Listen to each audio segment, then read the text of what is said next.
अस्सलाम वालेकुम। ये सोचने की बात है ना कि डॉक्टर्स जिस्म के अंदर छुपे तिब्बी राजों से पर्दा कैसे उठाते हैं, वो भी बगैर किसी बड़े ऑपरेशन के।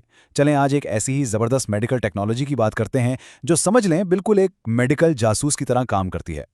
तो सवाल यही है, आखिर डॉक्टर्स सर्जरी के बगैर जिस्म के अंदर झांक कर किसी मेडिकल मिस्ट्री को सॉल्व कैसे करते हैं? मतलब ये मुमकिन कैसे है कि अंदर कोई चीज़ जैसे कोई लंप या गांठ है और उसकी हकीकत इतनी आसानी से पता चल जाए? इसका जवाब एक बहुत ही मॉडर्न टेक्निक में है।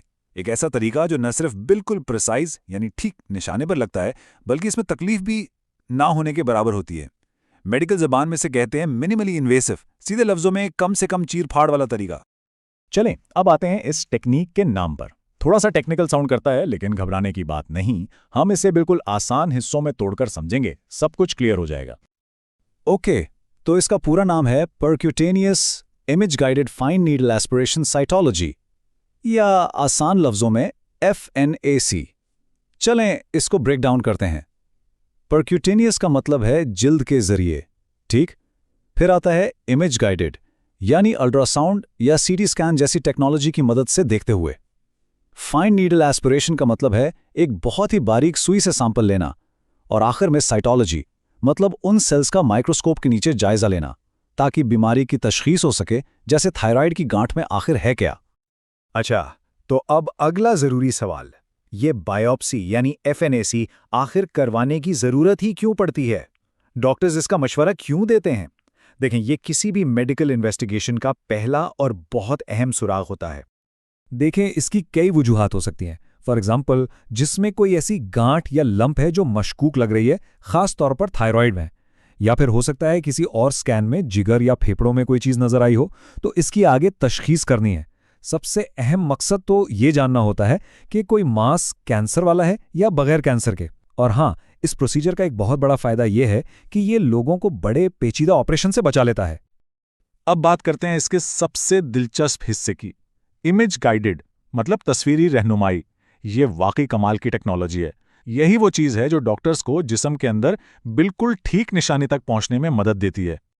इसको समझने का सबसे आसान तरीका, समझ लें ये इंसानी जिस्म के लिए एक GPS है। बिल्कुल जैसे GPS गाड़ी को मंजिल तक पहुंचाता है, वैसे ही ये टेक्नोलॉजी सुई को बिल्कुल ठीक जगह तक गाइड करती है। तो इस GPS के लिए दो मेन टूल्स इस्तेमाल होते हैं, अल्ट्रासाउंड और CT scan. Ultrasound sound waves इस्तेमाल करता है और बिल्कुल एक लाइव वीडियो की तरह गाइड करता है। ये सतह के करीब मौजूद गांठों के लिए बेहतरीन है। दूसरी तरफ है CT स्कैन, जो एक्सरे से जिस्म का एक पूरा 3D मैप बना देता है। ये जिस्म के अंदर गहरी जगहों तक पहुंचने के लिए बेहतर है। डॉक्टर केस के हिसाब से फैसला करते हैं कि कौन सा टूल इस्तेमाल करना है। तो अब आते हैं असल प्रोसीजर की तरफ कि ये होता कैसे है। इसे स्टेप बाय स्टेप समझते हैं, ताकि अगर किसी को ये करवाना पड़े तो बिल्कुल अंदाज़ा हो कि क्या तवक्को रखनी है, और ये कि इसमें परेशानी वाली कोई बात नहीं होती। तो सबसे पहले इस जगह की जिल्द को अच्छी तरह साफ किया जाता है। फिर वहां एक छोटा सा इंजेक्शन लगाते हैं लोकल एनेस्थीसिया का, ताकि वो हिस्सा बिल्कुल सुन्न हो जाए और कोई तकलीफ ना हो। फिर लाइव इमेजिंग यानी स्क्रीन पर देखते हुए डॉक्टर एक बहुत ही बारीक सी सुई को आहिस्ता से उस जगह तक ले जाते हैं जहां से सैंपल लेना है। वहां पहुंचकर सुई से 2 से 3 दफा बहुत तेजी से सेल्स का छोटा सा सैंपल ले लिया जाता है, और बस इस सैंपल को फौरन ग्लास स्लाइड्स पर लगाकर लैब भेज दिया जाता है। और ये तरीका कितना मौसर है, जरा ये नंबर देखें। कैंसर की तशखीस में FNAC की कामयाबी की शरह, या जिसे हम सेंसिटिविटी कहते हैं, वो 95% तक है। ये एक जबरदस्त नंबर है। इससे इसकी अफादियत का अंदाजा होता है।